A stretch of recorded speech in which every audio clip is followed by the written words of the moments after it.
India, uno de los países más grandes del mundo, por su población y su superficie, conoce un ascenso remarcado de tanto en la potencia militar. De un país de desarrollo en la segunda mitad del siglo XX, ella se ha progresivamente impuesto como un actor ineludible en los asuntos geopolíticos mundiales, notablemente en Asia y África. Eso ha podido hacerse gracias a su ejército impresionante y sus capacidades militares en constante evolución. Esta política militar tiene implicaciones no solamente para la región del Asia Sur, donde las tensiones son vivas, sino igualmente para la escena internacional, donde India busca afirmar su rol de actor mayor. Es por eso que en este video se les propone descubrir los diferentes aspectos que contribuyen a la emergencia de India como una nueva potencia militar, de las reformas internas a los desafíos geopolíticos a los que ella se enfrenta. Vamos allá. La llegada de los europeos, notablemente de los portugueses, de los franceses y de los británicos, ha profundamente transformado la dinámica política y militar de la India. La Compañía de las Indias Orientales, sostenida por un ejército privado y alianzas locales, ha progresivamente extendido su control, culminando con la batalla de Plassey en 1757. En 1857, la revuelta de los cipayos, un levantamiento militar conducido por la disolución de la Compañía de las Indias y la instauración del Raj británico, donde la India es directamente administrada por la corona, la lucha por la independencia del siglo XX, dirigidas por figuras como Mahatma Gandhi y Jawaharlal Nehru, ha movilizado a millones de indios. La independencia es finalmente obtenida en 1947. Pero ella se acompaña con la partición del país, dando el nacimiento a Pakistán. Después de 1947, India se ha comprometido en un proceso de construcción nacional bajo la dirección de Nehru, quien preconizaba el no alineamiento, rehusando aliarse con uno u otro bloque de la Guerra Fría. Por cierto, el país se ha convertido en uno de los miembros fundadores del movimiento de los no alineados que ha visto oficialmente el día durante la conferencia de Belgrado en 1961. Pero sus orígenes se remontan a la conferencia de Bandung en 1955, donde líderes como Nehru, Gamal, Abdel Nasser y Josip Broz Tito han puesto las bases de esta organización. Así, él reunía a los países que no deseaban alinearse ni con el bloque del Este, dirigido por la Unión Soviética, ni con el bloque del oeste, dirigido por los Estados Unidos. Del lado de su ejército, ella es heredada de la estructura británica. Ella ha, por cierto, rápidamente jugado un rol crucial en la defensa de la soberanía nacional. En efecto, las tensiones con Pakistán han rápidamente degenerado en conflictos armados. En 1947 a 1948, la primera guerra indo-pakistaní estalla alrededor de Cachemira, una región disputada desde la partición. En 1965 y 1971, nuevas guerras tienen lugar, la última conduciendo a la creación de Bangladesh, sosteniendo militarmente por India. Paralelamente, India ha afrontado a China en 1962 con un conflicto fronterizo. A partir de los años de 1970, India ha reforzado sus capacidades militares. No hay que olvidar tampoco que India es una potencia nuclear declarada y ha desarrollado sus primeros ensayos nucleares bajo el nombre de Smiling Buddha. Después de estos acontecimientos, se ha informado que el país posee misiles balísticos de alcance intermedio, como los Angi y los Prithvi, capaces de transportar ojivas nucleares. India ha desarrollado igualmente submarinos nucleares, reforzando así su capacidad de disuasión nuclear. Así, la doctrina militar india reposa sobre una estrategia de disuasión, combinada con una defensa activa. Miremos ahora más de cerca la composición del ejército.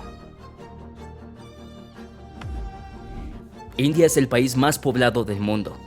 Él tiene la suerte de ser la segunda nación, después de China, la más provista en soldados potenciales. Así, cerca de la mitad de la población, o sea, 653 millones de personas, puede ser movilizada en caso de conflicto.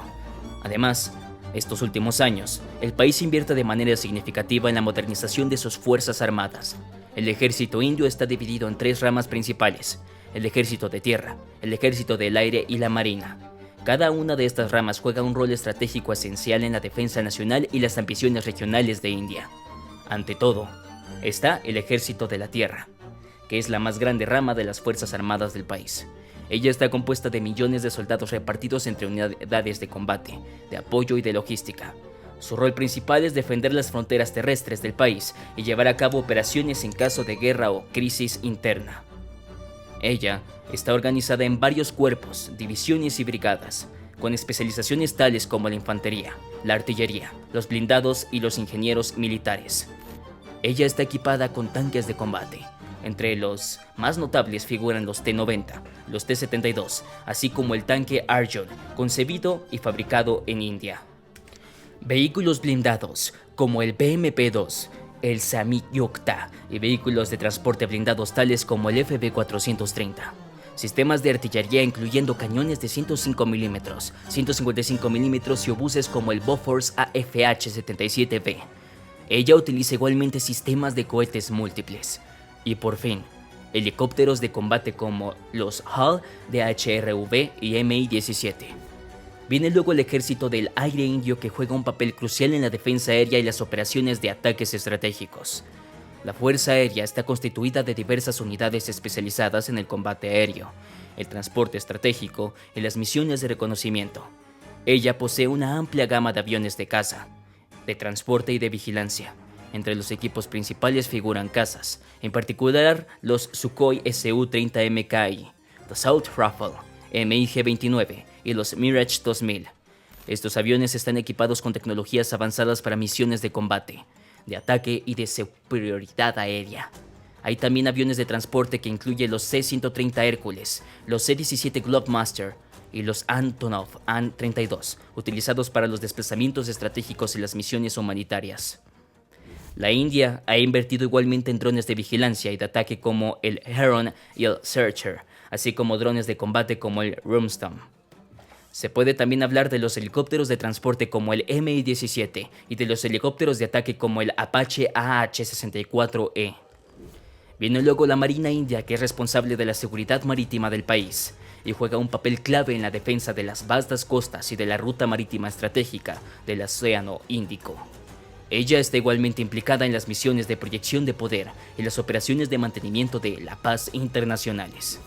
La Marina India comprende dos portaaviones mayores, el INS Vikramaditya, que es un portaaviones de clase Kiev renovado, y el INS Vikrant, un portaaviones autóctono construido en la India. La India dispone de una flota de submarinos nucleares, así como de submarinos convencionales como los Kilo y Scorpene. Se cuenta también de construcciones y destructores y frágatas tales como el destructor Delhi, las frágatas Shivalik y las Talwar, utilizados para la protección de las aguas territoriales y las misiones de ataque. La Marina India utiliza igualmente aviones como los P-81 Poseidon, un derivado del Boeing 737, para misiones de vigilancia en el mar y de la lucha antisubmarina. Además de estas tres ramas principales, la India dispone igualmente de diversas fuerzas paramilitares y de seguridad interior que juegan un papel crucial en la lucha contra el terrorismo, las insurgencias y la gestión de las fronteras. Como numerosos otros países, la India cuenta igualmente con tecnología militar para imponerse en la escena internacional. Así, el país ha hecho progresos significativos en el dominio de las tecnologías militares, buscando modernizar sus fuerzas armadas y reforzar su posición estratégica en la región. El ejército indio ha puesto recientemente en evidencia sus drones en enjambre y sus robots sofisticados como el MULE, concebido para aliviar la carga de los soldados. Estos avances reflejan el compromiso de la India en integrar la inteligencia artificial y las nuevas tecnologías en sus operaciones militares. La industria de defensa india juega igualmente un papel crucial en la construcción del poder militar del país y en el establecimiento de las relaciones geopolíticas. Bajo la dirección del primer ministro Narendra Modi, la India ha adoptado una política de compensaciones industriales para obligar a las grandes potencias a invertir en el país, desarrollando así sus producciones nacionales y adquiriendo saber, hacer y tecnologías. Esta estrategia permite a la India posicionarse como una potencia regional y proporcionar equipos militares a otros estados del entorno del Océano Índico y de África. Además, el país cuenta con sus aliados para mejorar sus tecnologías militares. Se ve esto notablemente con Israel. En efecto, con el paso de los años, la India se ha vuelto uno de los principales apoyos del Estado hebreo. Este acercamiento ha permitido a los dos países multiplicar los intercambios económicos. Así, el comercio bilateral ha sido multiplicado por 2 en 5 años, para alcanzar $10,7 mil millones en 2022. y la India como Israel apunta sobre todo al sector de la defensa. En 2021, el Estado indio representa el primer mercado de exportaciones militares israelíes con 8,3 mil millones de dólares. Entre los equipos de punta comprados se encuentra el famoso sistema de defensa antimisiles Barak 8 desarrollado por Israel Aerospace Industries. Más recientemente, en julio de 2024, el ejército israelí reconoció que se enfrentaba a una escasez de armas, en particular de tanques, proyectiles y explosivos de todo tipo. Pero la escasez se hace sobre todo sentir para los blindados, pero también para los proyectiles de tanques de 120 milímetros. Israel busca entonces proveedores, en particular para los armamentos básicos y básicos calificados de los low-tech, donde la India figura en un muy buen lugar. Así, para colmar el vacío, Israel se ha volcado hacia la India, pero también más reciente hacia Serbia. El Estado hebreo no tiene mucha elección porque países tales como Canadá, Gran Bretaña o incluso los Países Bajos imponen ahora un embargo sobre las ventajas de armas a Israel. Solo los Estados Unidos y Alemania continúan sus suministros, pero eso no parece suficiente. Así, la India ha acelerado sus entregas de material militar al Estado hebreo. Se habla en particular de cohetes explosivos y de diversas municiones, pero también de drones fabricados en su territorio bajo licencia israelí. Por cierto, en febrero de 2024 se supo que ya del uso de drones asesinos israelíes de fabricación india por el Estado hebreo. En efecto, la India ha entregado a Israel una veintena de drones Hermes 900. Este último se ha convertido en la referencia en materia de drones a medida que la altitud y la larga resistencia. Es capaz de permanecer en vuelo durante más de 30 horas y es generalmente utilizado para diversas operaciones militares, en particular misiones de reconocimiento y bombardeos aéreos. Pero los intercambios no se hacen solo en la defensa. En efecto, en febrero de 2024 se supo que Israel está reclutando en la India para reemplazar a los trabajadores palestinos privados de permiso de trabajo. Así, decenas de miles de trabajadores indios se han embarcado hacia el Estado israelí. El objetivo es reemplazar rápidamente la mano de obra palestina, empleada desde hace mucho tiempo en la construcción. Pero el sector de la construcción no es el único en demanda. Hay también los cuidados a personas, en particular en las casas de reposo. Así, en febrero de 2024, los trabajadores indios esperaban presentar sus formularios de inscripción durante una campaña de reclutamiento en el Instituto de Formación Industrial de Lucknow, el capital del estado indio de Uttar Pradesh. Hay que saber que ya antes ellos estaban presentes en Israel, pero el Estado hebreo necesita de 10.000 a 20.000 más, es decir, tantos como el número de trabajadores inmigrantes en todo el año de 2021, según el Centro Israelí de Migración Internacional e Integración. Sin ellos, la construcción estaría casi detenida. Para los trabajadores indios, es una oportunidad de obtener mejores salarios mientras hay un aumento de empleos precarios a la causa del COVID y de la desmonetización de ciertos billetes de banco para luchar contra la moneda falsa y el fraude. Volvamos ahora al ejército. Para comprender este entusiasmo hacia las tecnologías militares, hay que mirar más de cerca sus relaciones con los países vecinos, en particular China y Pakistán. Uno de los principales puntos de tensión con este último es Cachemira, una región montañosa situada entre la India y Pakistán. Además, Cachemira interesa también a China, que controla una parte de la región desde una breve guerra con la India en 1962. Las tensiones fronterizas entre China y la India, en Ladakh, en particular con los enfrentamientos de 2020, complican aún más la situación, porque Pekín mantiene buenas relaciones con Pakistán. Las relaciones trilaterales entre la India, Pakistán y China influyen entonces fuertemente en el contexto estratégico de la región. No hay que olvidar que tampoco que, como se dijo anteriormente, en los años 1970, la India comienza a desarrollar un programa nuclear y procede a su primer ensayo nuclear en 1974. En respuesta, Pakistán inicia su propio programa nuclear, sosteniendo esto por ambiciones de paridad estratégica. En 1998, la India y luego Pakistán efectúan ensayos nucleares, imponiéndose como potencias nucleares en una región ya tensa. Pero entonces, ¿cuáles son las consecuencias sobre las relaciones actuales entre la India y Pakistán? Pues para comprender eso, hay que volverse hacia Cachemira. Durante la independencia, los estados principescos tenían teóricamente el derecho de elegir su adhesión a uno u otro país. En esa época, Cachemira es dirigida por el Maharaja Hari Singh, un hindú, mientras que la mayoría de la población era musulmana. Y sigue siendo musulmana. Hari Singh duda entre unirse a la India o a Pakistán, esperando permanecer independiente. Sin embargo, él decide firmar un acuerdo de adhesión con la India. Esta decisión desencadena la Primera Guerra Indo-Pakistaní, que se desarrolla de 1947 a 1948, y que termina con un alto al fuego y la creación de una línea de control, dividiendo Cachemira en dos partes. Desde entonces, aproximadamente un tercio de Cachemira está controlado por Pakistán y 2/3 por la India. La Segunda Guerra Indo-Pakistaní estalla en 1965. Fue desencadenada por la Operación Pakistaní Gibraltar, que tenía como objetivo infiltrar Cachemira India para provocar una revuelta. En respuesta, la India lanzó ofensivas en Cachemira y en Punjab. El conflicto terminó con un alto al fuego bajo la égida de la ONU, con pérdidas importantes en ambos bandos. La Tercera Guerra Indo-Pakistaní tuvo lugar en 1971 y estuvo principalmente centrada en el este de Pakistán, que se convirtió posteriormente en Bangladesh. Este conflicto fue desencadenado por tensiones étnicas y políticas entre las poblaciones bengalíes y el gobierno pakistaní. La India apoyó a las fuerzas bengalíes y el conflicto condujo a la independencia de Bangladesh.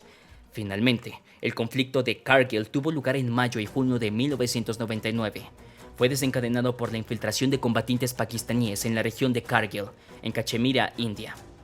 Las fuerzas indias llevaron a cabo una serie de combates para rechazar a los infiltrados, resultando en una victoria para India. Como te imaginas, estos conflictos han marcado profundamente las relaciones entre la India y Pakistán y han tenido consecuencias duraderas en la región. Hoy en día, Cachemira sigue siendo una región de mayoría musulmana dentro de la India. Y las tensiones locales son exacerbadas por movimientos independentistas. Estos movimientos se enfrentan a una fuerte represión del ejército indio y la región se convierte en una de las más militarizadas del mundo. En efecto, la región de Cachemira está marcada por la presencia de grupos armados, algunos pro-independencia, otros pro-pakistaníes, acusados por la India de beneficiarse de un apoyo directo o indirecto de Pakistán. Estos grupos son el origen de atentados y ataques contra las fuerzas indias y a veces contra civiles. Pakistán niega apoyar a estos grupos, pero afirma apoyar a los derechos de los cachemires, a la autodeterminación. Sin embargo, atentados como el de Pulwama en febrero de 2019, donde 40 miembros de las fuerzas indias son asesinados por un grupo de base en Pakistán, reavivan las tensiones. En respuesta, la India lleva a cabo ataques aéreos sobre objetivos presuntamente terroristas en Pakistán, y los dos países se encontraron al borde de la guerra. Las tensiones alcanzan un punto de no retorno en agosto de 2019, cuando el gobierno indio, bajo el impulso del primer ministro Narendra Modi, decide revocar el artículo 370 de la Constitución, que otorgaba un estatus especial al estado de Jammu y Cachemira. Esta decisión retira la autonomía de Cachemira, India, y divide la región en dos territorios administrativos, Jammu y Cachemira y Ladakh, bajo el control directo de la Nueva Delhi. Pakistán y numerosos habitantes de Cachemira denuncian esta decisión como una violación de los derechos de la región. Esta decisión estuvo acompañada de arrestos masivos, de un cierre total de este estado y de un corte de comunicaciones que duró meses. Además, la India ha reforzado sus fuerzas armadas en la región para contener las manifestaciones. A pesar de eso, el año 2024 permitió mostrar un deshielo en las relaciones indo-pakistaníes. En marzo de 2024, mientras los dos países ya no tienen relaciones comerciales desde hace más de 4 años, el Ministerio de Asuntos Exteriores pakistaní, Ishaq-Dar, dio a entender que la reconciliación podría pasar quizás por el comercio. Esto se debería a la presión de los círculos económicos pakistaníes, que lanzaron llamados para alertar sobre la situación comercial con la India. En efecto, Pakistán compra mercancías provenientes de la India, pero vía Dubái o Singapur, lo que aumenta considerablemente los costos. Sin embargo, en la actualidad, nada parece estar concluido. Luego, en junio de 2024, el primer ministro de Pakistán felicitó a Narendra Modi, el primer ministro nacionalista hindú, al día siguiente de su juramento. Finalmente, en octubre de 2024, el ministro indio de Asuntos Exteriores, Subrahmanyam Jaishankar, llegó a Islamabad para asistir a una cumbre de la Organización de la Cooperación de Shanghái, una organización intergubernamental cuyo objetivo es promover la cooperación entre sus estados miembros en diversos ámbitos. Esto marca la primera visita de un jefe de la diplomacia india en el suelo pakistaní desde hace casi más de una década. Otro actor importante es China. No es nuevo que las relaciones entre China e India sean complicadas. Hay que saber que los dos países tienen una frontera común. De hecho, están separados por la cadena montañosa del Himalaya. Y es esta frontera la que crea tensiones. En realidad, si retrocedemos en el tiempo, vemos que las fronteras entre India y China nunca han sido claramente definidas bajo la dominación colonial británica. Después de la independencia de India en 1947 y la creación de la República Popular de China en 1949, estas fronteras permanecieron en disputa. Dos líneas principales de demarcación estaban en juego. La línea McMahon, reconocida por India pero rechazada por China, y la línea Johnson, reclamada por China. Luego, en 1950, China anexó el Tíbet, una región tampón históricamente autónoma entre los dos países. Esta anexión condujo a una degradación de las relaciones sino-indias, en particular después de que India concediera asilo al Dalai Lama en 1959. Posteriormente, los dos países tuvieron varios conflictos, especialmente en 1962. Tropas chinas atacaron las posiciones indias a lo largo de la frontera disputada. La ofensiva fue rápida y devastadora para las fuerzas indias que estaban mal preparadas y mal equipadas. Este conflicto dejó un profundo trauma en India. De hecho, es una de las razones por las que India comenzó a reforzar sus capacidades militares. Se puso en marcha una serie de negociaciones diplomáticas y militares. La tensión entonces se calmó hasta un enfrentamiento mortal en Ladakh en 2020. A diferencia de los enfrentamientos habituales, este choque fue particularmente brutal, porque los soldados de ambos lados se enfrentaron cuerpo a cuerpo, sin armas de fuego, pero con palos, piedras y otras armas improvisadas. Esta confrontación causó la muerte de al menos de 20 soldados indios y un número no confirmado de soldados chinos. Este incidente aumentó considerablemente las tensiones entre India y China, llevando un refuerzo de las tropas en ambos lados y una serie de negociaciones militares y diplomáticas para intentar desactivar la situación. Hasta hoy, a pesar de varias conversaciones, la situación sigue tensa y la rivalidad sino-india se ha intensificado en varios frentes, incluyendo el económico y diplomático. Pero estas tensiones son visibles más allá de las fronteras entre los dos países, especialmente en África. De hecho, ya hace algunos años que China se convirtió en el primer socio comercial de África. Su desarrollo, sus tecnologías avanzadas y la exportación de sus productos le han permitido convertirse en una gran potencia tanto política como económica.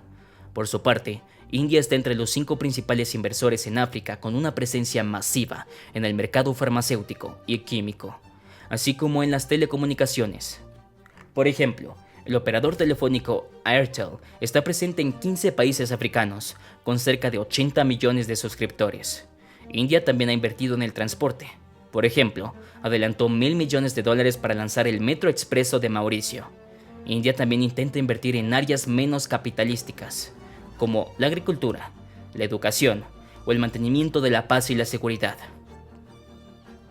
Además, 42 países africanos han recibido cerca de $12.000 millones en ayuda al desarrollo India, es decir, el 38% de todos sus créditos concedidos en los últimos 10 años.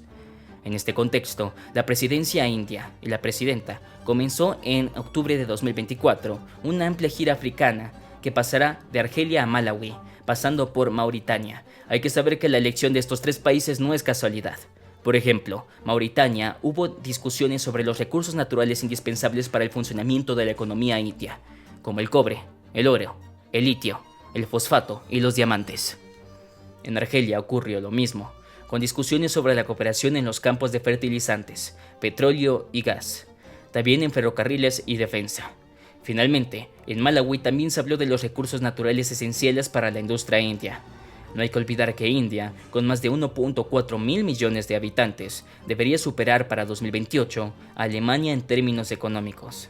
Los países africanos están al tanto y por tanto cuentan con sacar provecho, ya sea en el campo económico, educativo o tecnológico.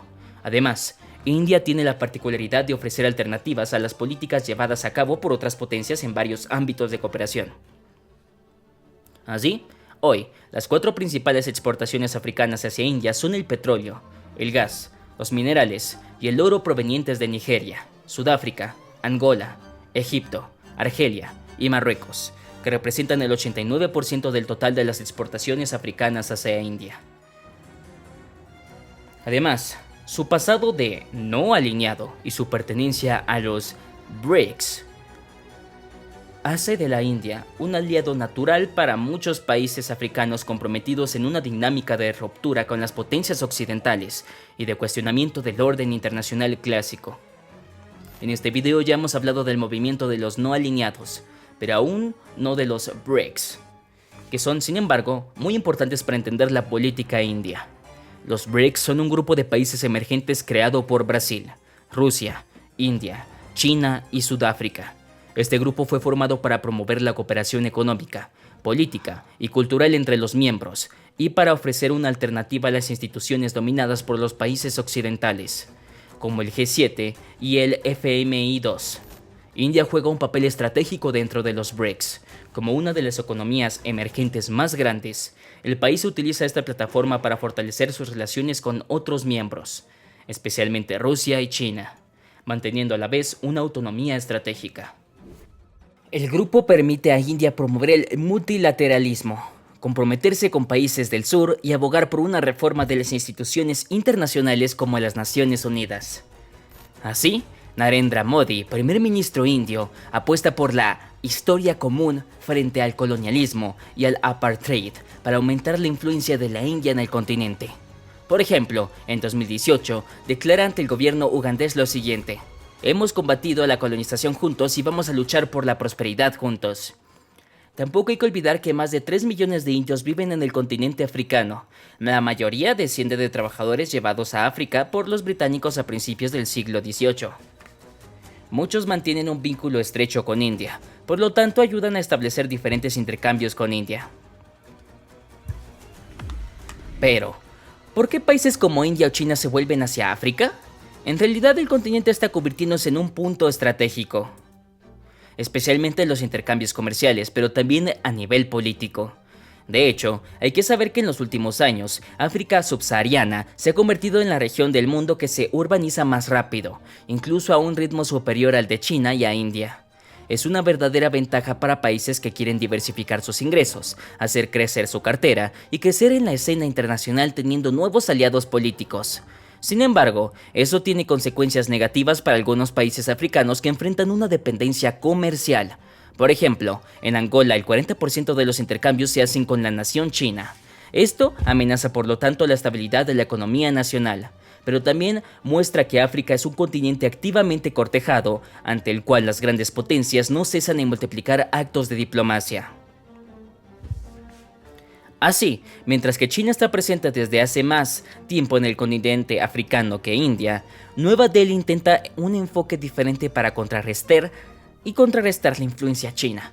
El país desarrolla un lenguaje más abierto, con una voluntad de desarrollar una relación más equilibrada y más inclusiva.